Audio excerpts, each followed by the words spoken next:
Welcome back to ToxicGeeks.com. Justin here, back with more comic book reviews, and today I'm going to be reviewing Marvel's The Variants #1. As always, I give you a brief synopsis, so here we go.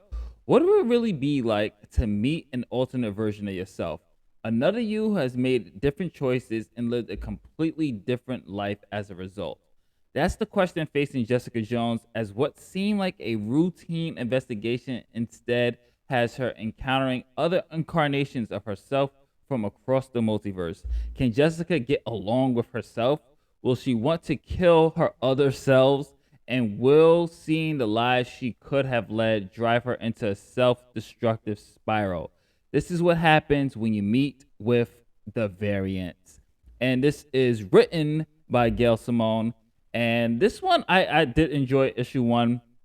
I will say my only disappointment was that this was more focusing on this particular Jessica. Like, you don't really see the variants, and this is a spoiler. You don't see the variants until like the last 2 or 3 pages. What happens in this issue is that we're getting to know this Jessica Jones a little bit, and she is basically what you expect from Jessica Jones, constantly questioning herself, but really happy, coming to terms with new happiness with with her marriage to Luke Cage. She's really getting established. She's still doing her little PI work. Then the coffee shop that she likes to go to, they are being extorted, or being have to pay protection money to someone who's claiming to be Hammerhead, and hired Jessica to look into it.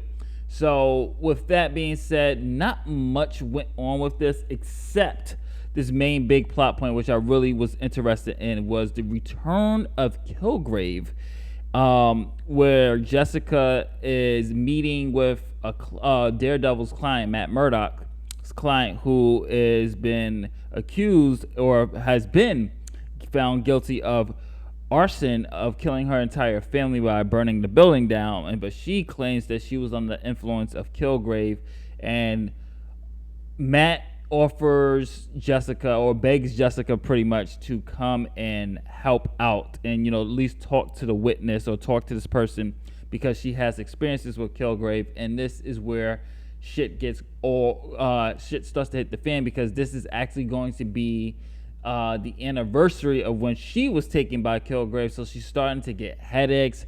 She's starting to make decisions that she realizes that she hasn't made. And that is where the tensity of the book actually started to come into play, which it wasn't really heavily explored yet. But that is where I was just like, man, this is getting good. I wonder what's going to happen here. Like, Kilgrave is just I love books that have like the shadowy villain in the background, just pulling the strings into like the big reveal. And it isn't until she goes home where she starts to meet other variants of Jessica Jones, who she believes, she attacks one Jessica believing that this someone's breaking into the house, and that other Jessica claims that she's the real Jessica of this universe. So it gets very, very, very, very confusing very, very quickly. And then at the end, you see like this Captain America version of Jessica Jones, which I thought was a nice surprise and pretty cool as well. To just see various variants of the character come into play. So I'm really curious. This is a good setup for what is actually going to happen here. So I'm really looking forward to it. And I did enjoy it. It was a good book. It was well written by Gail Simone. So I'm definitely going to check out issue 2, because I'm really curious to see what other lives Jessica Jones has lived across the multiverse. I mean, clearly we've seen a Captain America version now that you saw at the end of the book, and now we have this other Jessica Jones as well. So I'm curious to see where her lives have taken across the multiverse, and this is a very interesting concept there. I would like to see this type of concept explored more, where they just have a multiverse variants issues for each character, to see it's kind of like a what if scenarios with these variants. So I'm curious to see what's gonna go. I like the art style. I thought the dialogue was good, except for this one cringy dialogue where they mention, I guess there was like one cringy dialogue. I was just like, totally unnecessary. But is that the point for me when it comes to comic books, reading Marvel and DC, where I'm at the point now and I've come to the conclusion that these writers or activist writers can't help themselves. Like, there's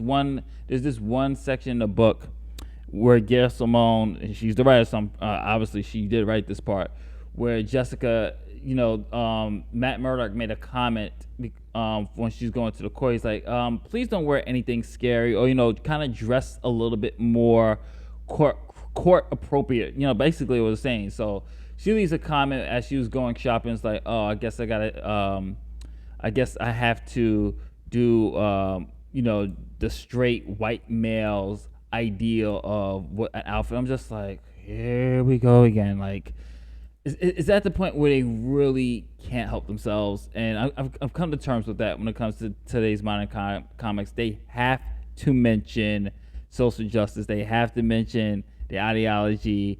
They have to mention it. Like, it's just like the book was so good.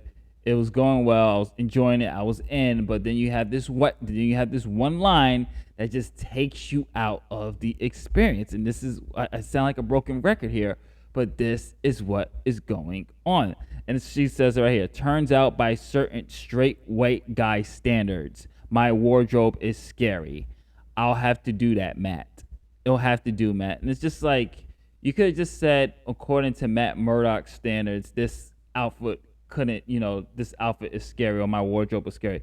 You didn't have to put the straight white guy stand. This is what I'm talking about. It's like they can't help themselves. And we'll save it for another video. Let me get out of here because this will go into a whole nother rant. We'll save it for the video. We'll save it for another video for another time because I'm sounding like a broken record. I'm kind of getting tired of dragging these writers through the mud, like with them not keeping up with the immersion that otherwise. It was a good book. I did enjoy it. I'm curious to see what's going to happen. I could have dealt without the straight white guy line, but like I said, it's at the point where it's like a tick with these people. They can't help themselves.